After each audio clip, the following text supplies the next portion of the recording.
get started. You want to start lining up? Anybody who's going to be behind the podium, otherwise we're not going to be awkwardly beside.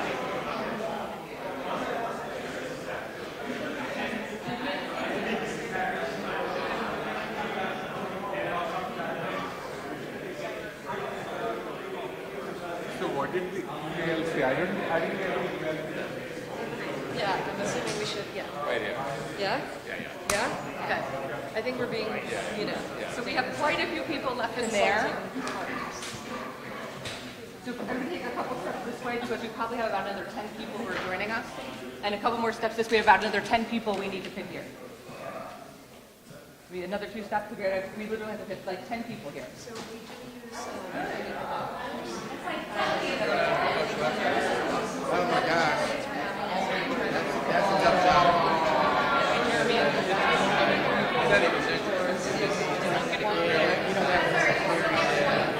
He's a good guy. He's actually afraid.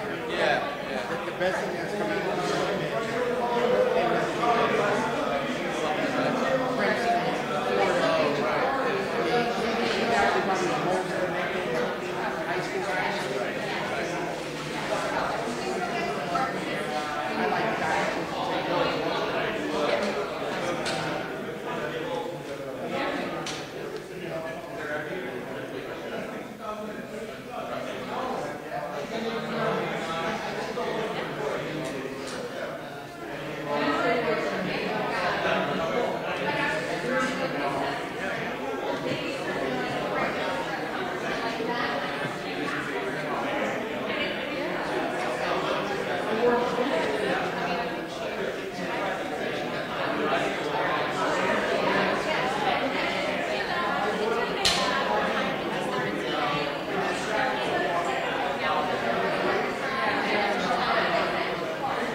Sayegh, how are you? Nice to see you.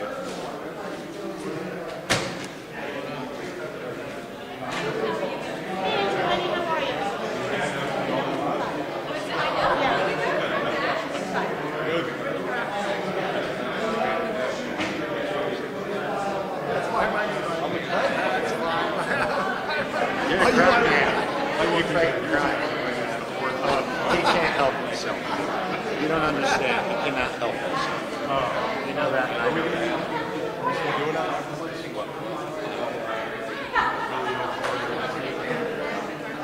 You know what?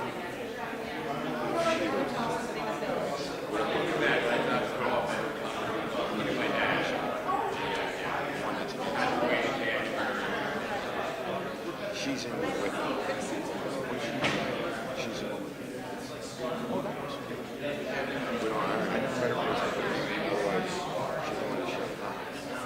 So yeah, I sing that all the time. I think she should. Okay, gotcha. I get it.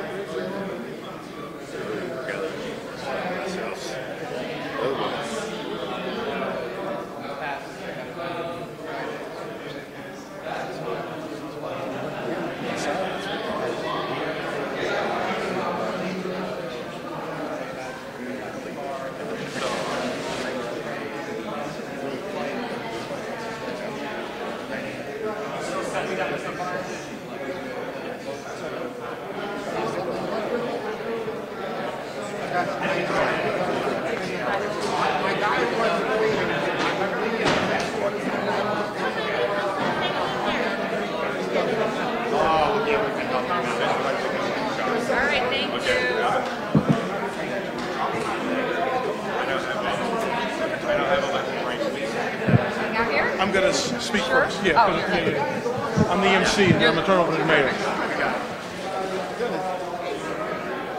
I'm not going to kiss you, I'll just shake your hand. How you doing? I want to kiss.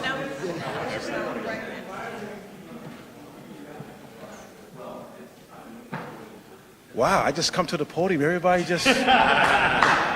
I'm not even the main attraction. Well, good morning, everyone. My name is Vaughn McCoy. I'm the business administrator for the city of Paterson. Welcome to Paterson City Hall. We have a wonderful program and announcement for today.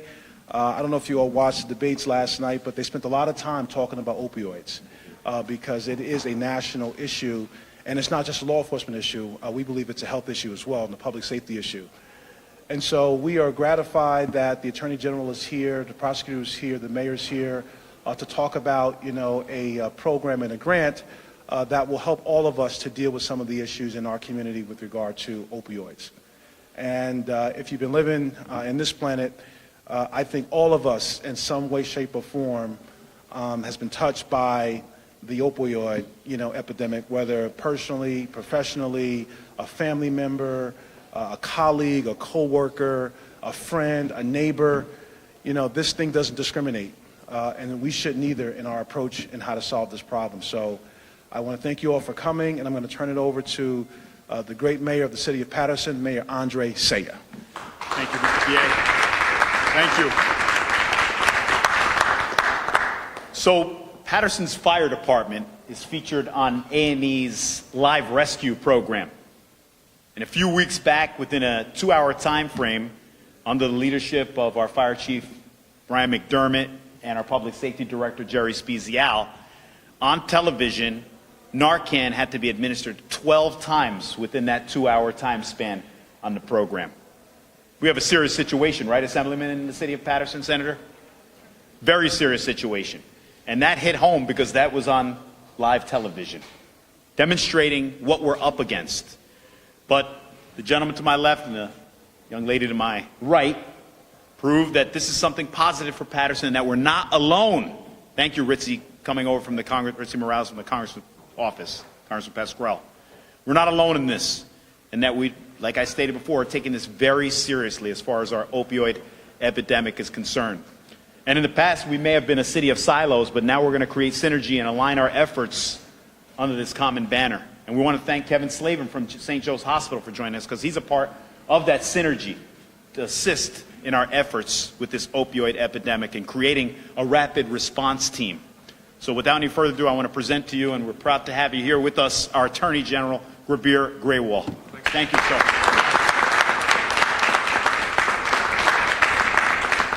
Thank you, Mayor, and good morning, everyone. We're here today to announce a new collaborative approach to push back against the opioid epidemic, an epidemic that has ensnared far too many lives in an endless cycle of drug arrest, overdose, and Narcan save, a cycle that has also claimed far too many lives. Over the last 2 decades in this country, we've lost 400,000 individuals to opioid overdoses, fatal opioid overdoses. In New Jersey alone, over the last 5 years, we've lost 10,000 people. Again, the majority of those individuals to opioids. Right here in Passaic County, we lost 196 individuals to drug overdoses last year. But even those numbers don't begin to paint the full picture of this epidemic. Last year, nearly 2,000 individuals were arrested here in Paterson on drug charges, many of them trying desperately to fuel their habits, not so much to get high, but to avoid the consequences of withdrawal, to avoid becoming sick. There were last year about 768 naloxone administrations in this county by law enforcement and EMS personnel. Those actions saved countless lives. But again, even those numbers understate the scope of this problem, because they don't capture the Narcan administrations done by family and friends in homes. They don't capture the Narcan administrations that were done in the ER setting. And here's one final sobering statistic. There are nearly 2 million estimated individuals who are suffering from opioid addiction right now in this country, including many New Jerseyans. So clearly, our traditional approach to this epidemic has not been working. And that's why at the Attorney General's office nearly 21 months ago, we tried to come up with a new approach, an innovative approach that, as the mayor said, treats this crisis for what it is. Not a law enforcement issue, but rather a public health crisis. Our approach, therefore, leverages all the resources of our office and focuses on three things: prevention, treatment, and enforcement. We're focusing on prevention by informing everyone, from high school students to student athletes to patients, about the dangers of opioids and about alternatives to opioids. We're focusing on enforcement by holding those who are fueling this epidemic accountable, regardless of whether they operate in a boardroom, in an exam room, or on a street corner. And importantly, we're focusing on treatment. We're emphasizing treatment by getting those who are suffering from the disease of addiction the help that they need. And that's the focus of today's announcement. We're here today to announce that Paterson is one of 5 cities in New Jersey receiving a $150,000 grant from us to establish opioid response teams, or ORTs. Each ORT in this state is comprised of at least one police officer, at least one EMS specialist, and at least one substance abuse recovery advocate. The goal of these response teams is to develop partnerships across different agencies and different specialties to position law enforcement as a gateway to recovery programs and to reduce opioid abuse and overdose deaths. In Paterson, that'll mean having the police department work with the Department of Health, the fire department, St. Joseph's Hospital, and Eva's Village to establish highly trained, on-call 24/7 teams that can be deployed to overdose scenes across this city, to speak to those revived with Narcan, to speak to those given a second chance at life, to refer them to recovery programs, and to link them to the care and the support that they need. You see, if we're really going to tackle this epidemic, if we're truly going to push back this epidemic, we can't sit back. We need to be persistent. We need to be collaborative, as we are this morning. We need to be proactive. And we need to find people before it's too late. And that's why, in addition to responding to overdose scenes, our ORTs will also engage in outreach campaigns, campaigns aimed at diverting the most at-risk individuals into treatment before an overdose occurs. I'm incredibly excited to see what ORTs in Paterson will achieve. And I want to take a moment to thank the mayor for his tremendous dedication and support of this program, for his leadership.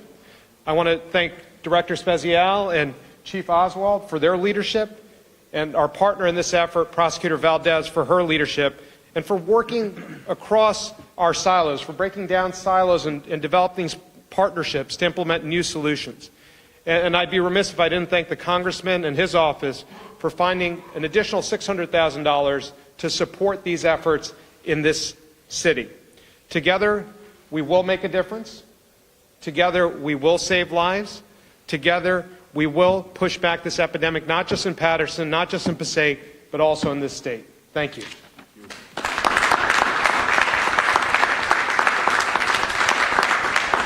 And General Grewal, we appreciate your leadership. As a matter of fact, you are absolutely right. This is a total team effort, and we have experts, we have professionals here that have been laboring in the vineyard for quite some time. And I can tell you, we recently hired in August a Chief Innovation Officer. And his first day when he arrived at 7:45, the first meeting we had was to discuss our homelessness situation and the opioid epidemic. And it was with our fire chief, our public safety director, we pooled together, and our human services director as well.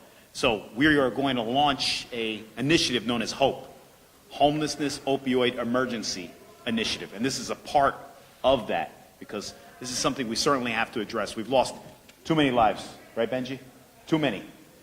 And so in a concerted effort, we're saying that we're taking this seriously and there are no more silos. Having said that, I want to turn it over to our Passaic County Prosecutor, Camelia Valdez.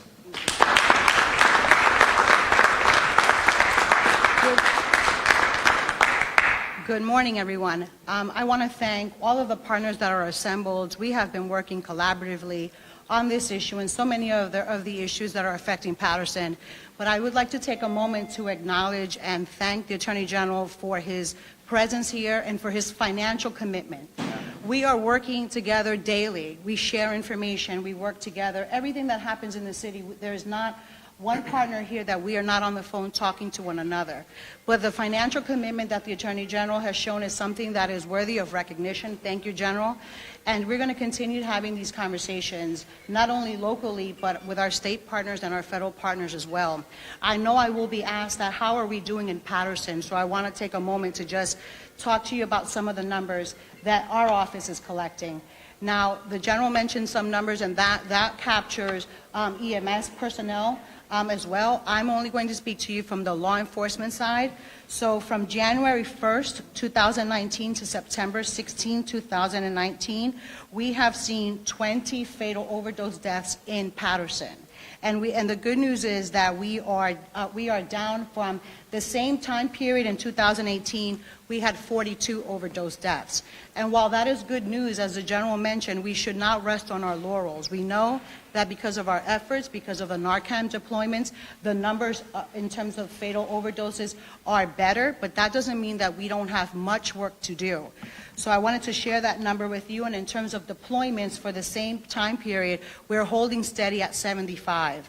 We're very conscious of the fact that we still have a couple of months left in this year, and we're going to continue our efforts to hold these numbers back and hold them fast at where we are. We thank you for understanding all of our work that we're all doing. St. Joe's is certainly a partner with us, as is Eva's Village. We're not only talking about arrest, but we're talking about treatment. And so I'm certainly excited to be part of that new conversation that we're having. So it's not just arrest, because we can't do it alone. Thank you. Thank you. And Madam Prosecutor, we appreciate your leadership as well. Hopefully within 1 year, those numbers will continue to decline. But clearly, we've stated our goals. This is a collaborative effort, and this is a fight we have to win. There are no other options. So at this time, I want to open the floor for any questions. I have a question. Sure. Public safety director. Sure. Yeah.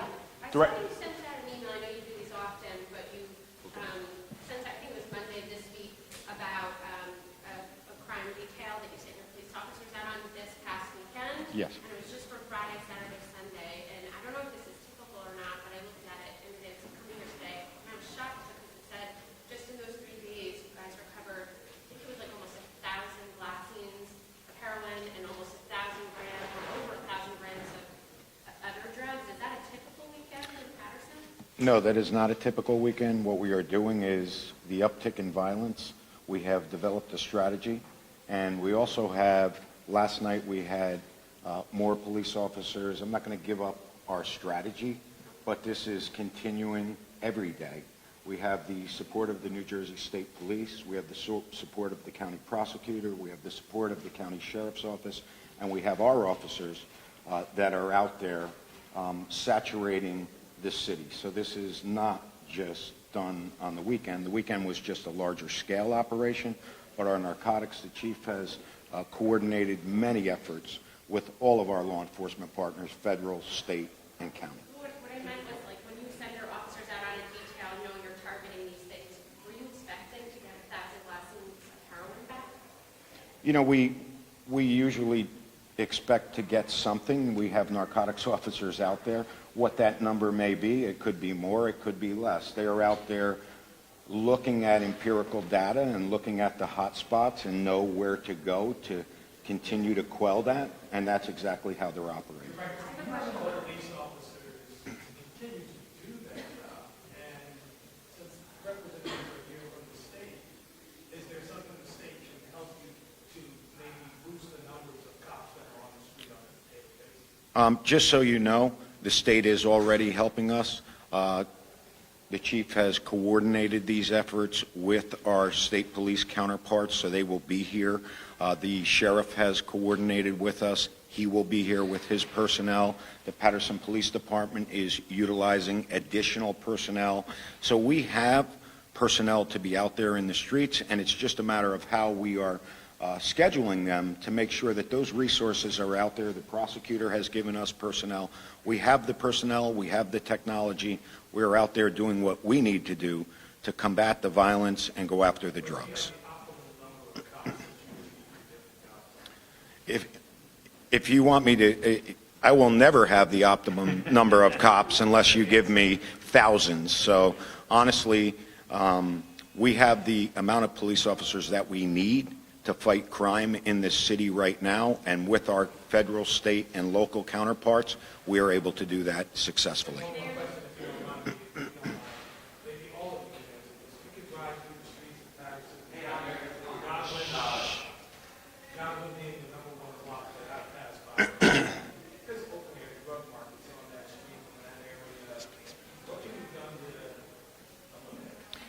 You know, like I said, narcotics is out there continuously. The chief has just beefed up the narcotics unit. We have the support of our state, local, and federal counterparts there out there. But there's also displacement. Let's be realistic about it. So we go out, we hit a block, sometimes we displace them, but we are doing everything we can to combat the narcotics epidemic that we face in this city.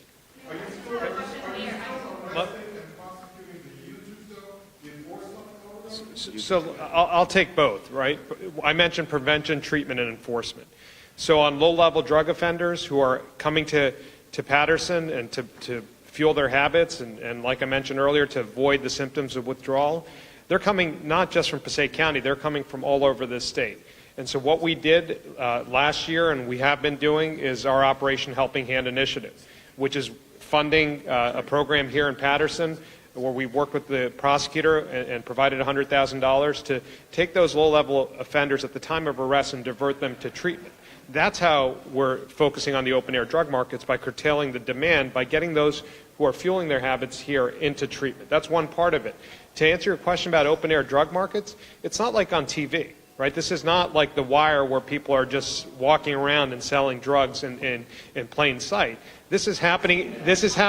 People are coming out of cars, going into bodegas. Those cases have to be made. So we're taking the intel from our Operation Helping Hand, working together and dismantling the rings that are behind this distribution of drugs in the city. In August, we worked with the chief.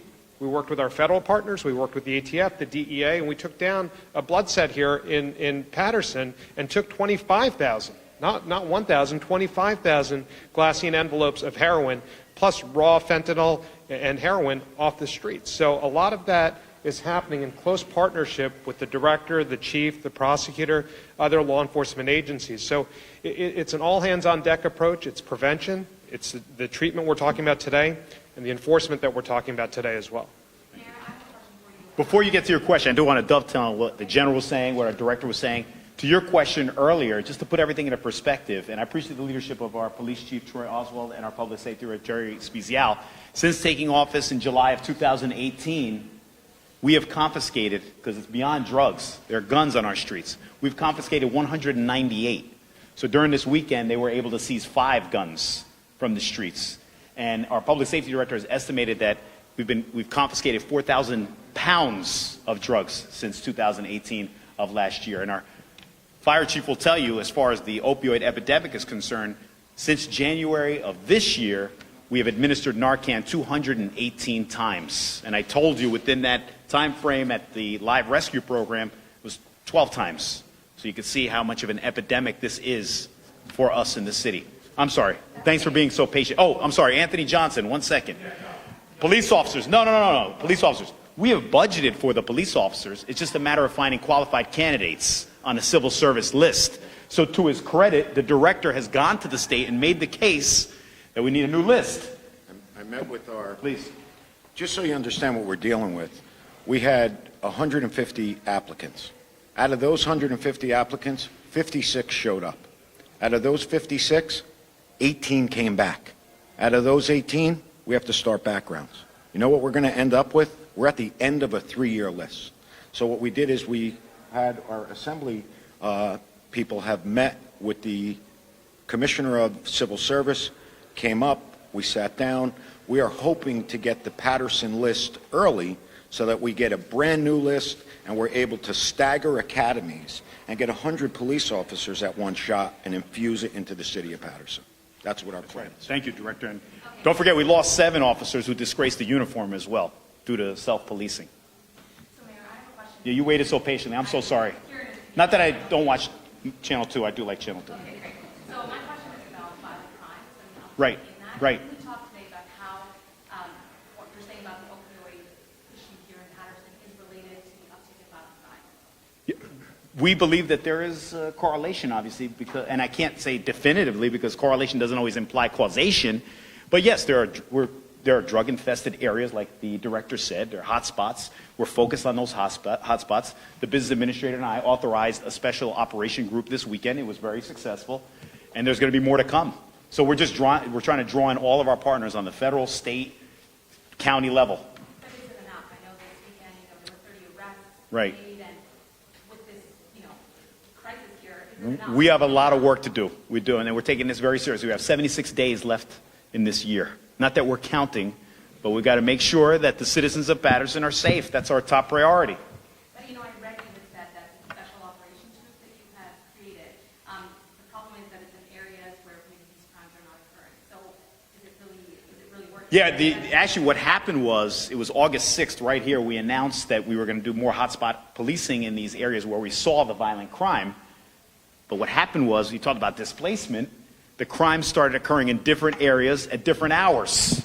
So we have to make adjustments. And what are those adjustments? So now we're really saturating these streets. And that's why you're starting to see more guns getting confiscated and more drugs getting seized. No, I'm not going to delve too deeply into the details.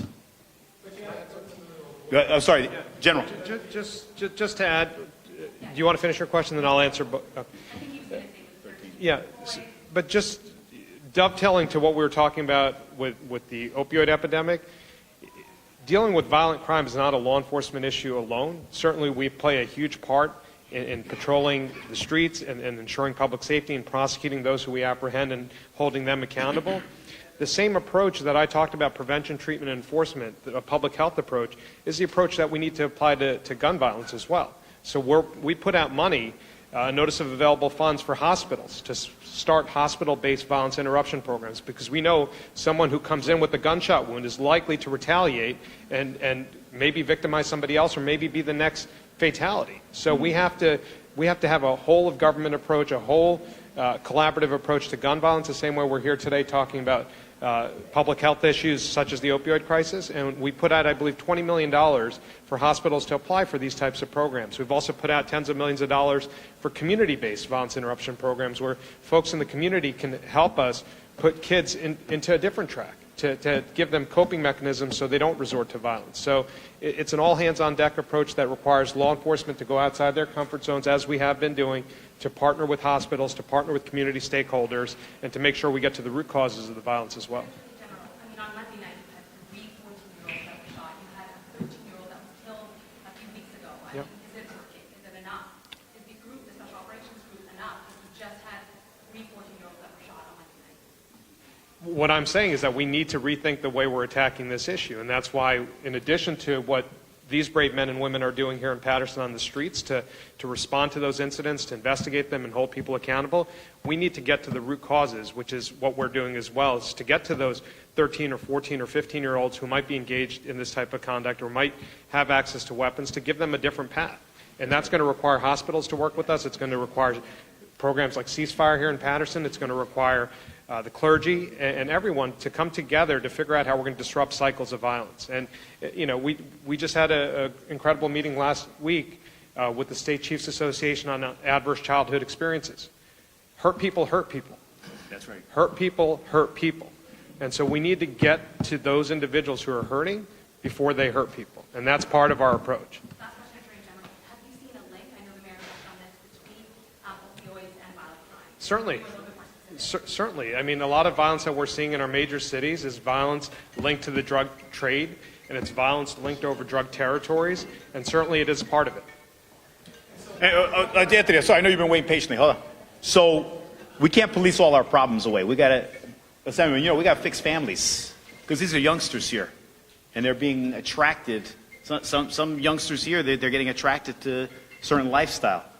So we have brought in the superintendent. We're discussing the educational element of this, because I've stated before, it's not just a law. You said it. It's not just a law enforcement issue.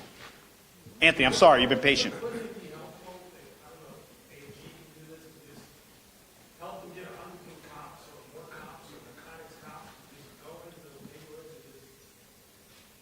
You want to do that?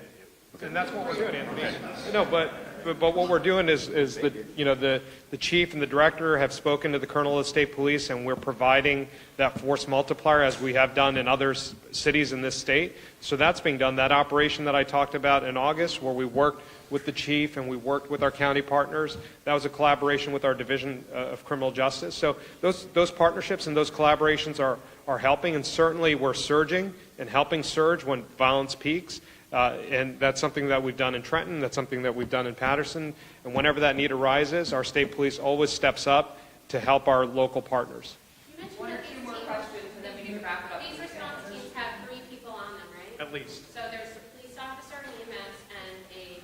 Social abuse. Yeah, social worker. Where do you get the substance abuse advocate from? Are they like a paid person with a specific organization, with the hospital? Who is Heather. that person? So Heather from EVA's is going to address that. Hi. So we have a team of certified peer recovery specialists actually in a couple of locations. This is one of the things that EVA's model is designed to do, to not only provide the treatment, but to provide a lot of the structure and the connection that needs to happen pre-treatment. Because a big part of working with somebody who has struggled with addiction and getting them into treatment that can be successful is building trust. And so our certified peer recovery specialists, who we have in a very strong partnership with St. Joe's through our opioid overdose recovery program, as well as based in our Recovery Community Center, this is what they're trained to do.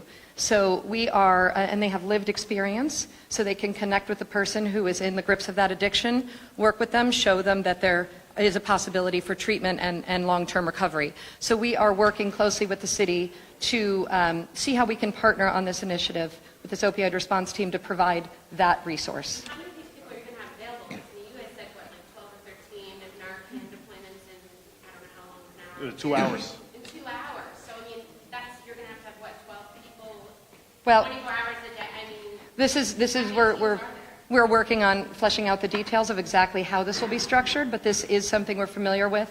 Our opioid overdose recovery program is a 24/7 protocol. We are on call with the hospital. Anybody who is brought into the hospital with an overdose or who has identified as having a substance use disorder, our specialists deploy to them. We respond to close to 900 calls a year, so we're very familiar with the volume and at navigating those people through the resources that they need, including treatment, housing, shelter, clothing, food, etc. Here, I have one final question. You started the press conference by saying that this initiative is going to be taking place, these groups are going to be coming Right. because you saw it on television, that there was a lot of these overdoses. Why did it take, Well, no, it wasn't about television. I was just putting everything in perspective. I was just framing the issue. but you mentioned that it was on television Yeah, well, and that sort of brought this about, but 21 I'm trying to tell you and everybody else how stark the situation is and how we pulled our partners together, but we need funding, and that's where the Attorney General comes in. And hold on one second. Here's a sneak preview. Next week we'll be back because we're going to be announcing even more money to address this epidemic. We'll be at St. Joe's Hospital with Kevin Slavin, although I don't know if you're going to be here, but someone will be there. This grant application was made 6 or 7 months Yeah, ago, it's- so it's not precipitated by... Things take time. It's not like snapping your finger. Oh no, is that Jonathan Dienst? Oh gosh, this guy scares me. Go ahead. But the question's for me. Mr. Attorney General, you talked about holding people accountable. I'd like to change topics for a moment. There was a letter from the mayor of Linden alleging corruption regarding the deputy Senate majority leader, the CECG, in that letter. Before you can receive that letter, what is your office trying to do about these corruption allegations? So I'll give you a stock response to that. We don't comment on investigations, so we don't confirm or deny the existence of investigations, period. I am going to give you the same answer. We don't confirm or deny investigations. Thanks. So there have been numerous allegations of corruption in the last 2 years out of Williamsburg, New Jersey. Right. What is your office doing about the numerous examples, including allegations of retaliation against whistleblowers in that community? Same answer, Jonathan, but let me expand on that answer a little bit. If I have one regret about last year, it's not standing up our Office of Public Integrity and Accountability earlier in my administration. We stood that up in the fall, and the purpose for standing that up was to give the public confidence again in government across the state, local, county, and state government. And so what we provided through our OPIA, our Office of Public Integrity and Accountability, is a framework for individuals, whether they're whistleblowers or complainants from across our state, to report crimes and to know that they're going to be investigated by an independent body in this state. And that body remains available to anyone who cares to report malfeasance at any level of government to our office. And so we take allegations seriously, but what I can't do is comment on specific investigations or confirm or deny the existence of those investigations.